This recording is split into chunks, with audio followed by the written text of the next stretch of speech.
अब हम डिस्कस करेंगे areas of two similar triangles के बारे में कि टू सिमिलर ट्राइंगल्स के एरियाज की रेशो, इनकी sides, altitudes, medians, angle bisectors, इन सब से कैसे रिलेट करती है। तो अगर मैं दो सिमिलर ट्राइंगल्स लूं, late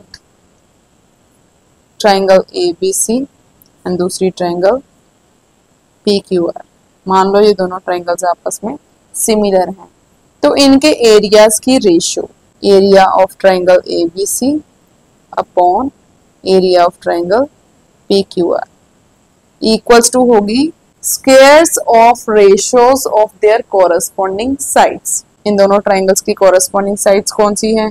AB upon PQ equals to AC upon PR equals to BC upon QR।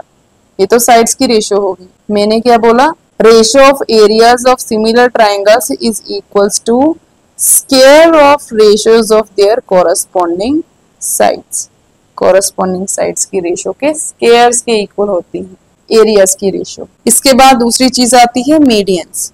तो इनके कोरस्पॉन्डिंग मीडियंस के स्क्वायर्स की रेशियो के इक्वल एरियाज की रेशियो होती है। जैसे हमने पहले डिस्कस किया कि सिमिलर ट्राइंगल्स की कोरस्पॉन्डिंग साइड्स की रेशियो कैसे corresponding altitudes, corresponding medians and corresponding angle bisectors के इक्वल होती है। सिमिलरली यहाँ पर सिमिलर ट्राइंगल्स के एरियाज की रेशियो सिर्फ कोरस्पॉन्डिंग साइड्स के स्क्वायर के इक्वल नहीं, बल्कि एल्टीट्यूड्स, कोरस्पॉन्डिंग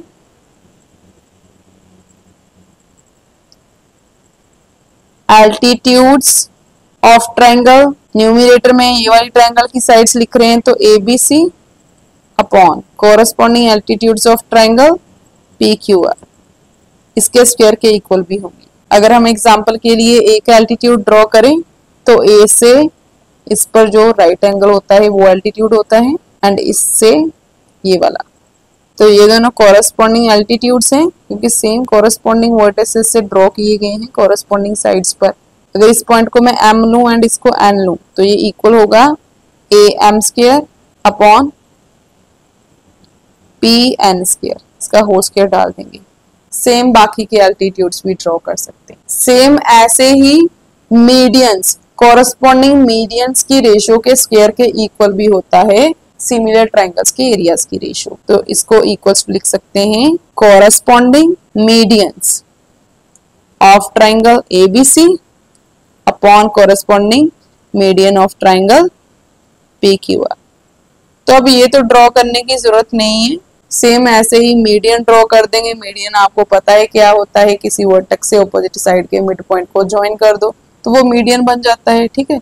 एंड तीसरा एंगल बाइसेक्टर, तो कोरस्पॉन्डिंग एंगल बाइसेक्टर्स की रेशियो का स्क्वायर कर देंगे, वो भी सिमिलर ट्राइंगल्स के एरियाज की रेशियो के इक्वल होगा। यहाँ पर हम लिख सकते हैं corresponding angle bisectors of triangle, पहले ABC लिखेंगे फिर ट्राइंगल PQR।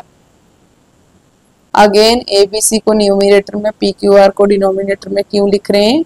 क्योंकि एरियाज की रेशियो भी ऐसे ही लिखी गई है एंड साइड्स की रेशियो भी ऐसे ही। तो मीडियन, एल्टीट्यूड्स, एंगल बाइसेक्टर की रेशियो भी वैसे ही लिखी जाएगी। इसके बाद एक और रिजल्ट होता है, ये तो एरियाज के लिए है।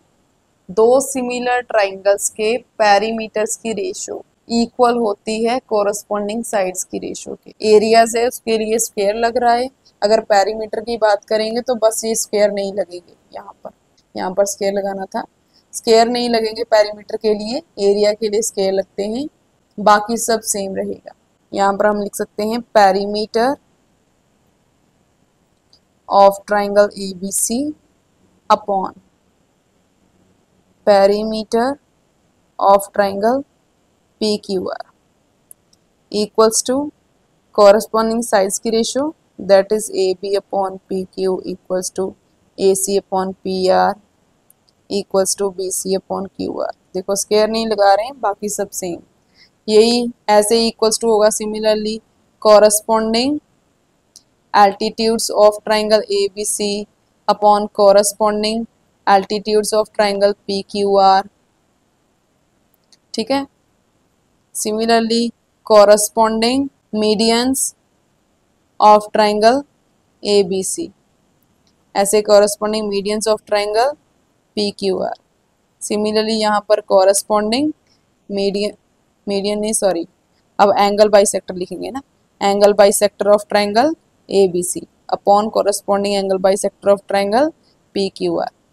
तो सेम ही है, इसको बार बार लिखने का कोई फायदा नहीं है, बस आपको ये चीजें दिमाग में रखनी है कि पेरीमीटर के लिए स्क्वायर नहीं लगेगा, बाकी सब सेम रहेगा, एरियाज के लिए स्क्वायर लग जाएगा जहाँ पर। And let me tell you one more thing, अगर दो सिमिलर ट्राइंगल्स के एरियाज इक्वल हो जाते हैं तो वो दोनों ट्राइंगल्स कॉन्ग्रुएंट हो जाती हैं। आपको ये भी मालूम होना चाहिए कि हर एक कॉन्ग्रुएंट ट्राइंगल सिमिलर होती हैं, क्योंकि दो कॉन्ग्रुएंट ट्राइंगल्स के एंगल्स, तीनों कॉरस्पॉन्डिंग एंगल्स हमेशा इक्वल होते हैं।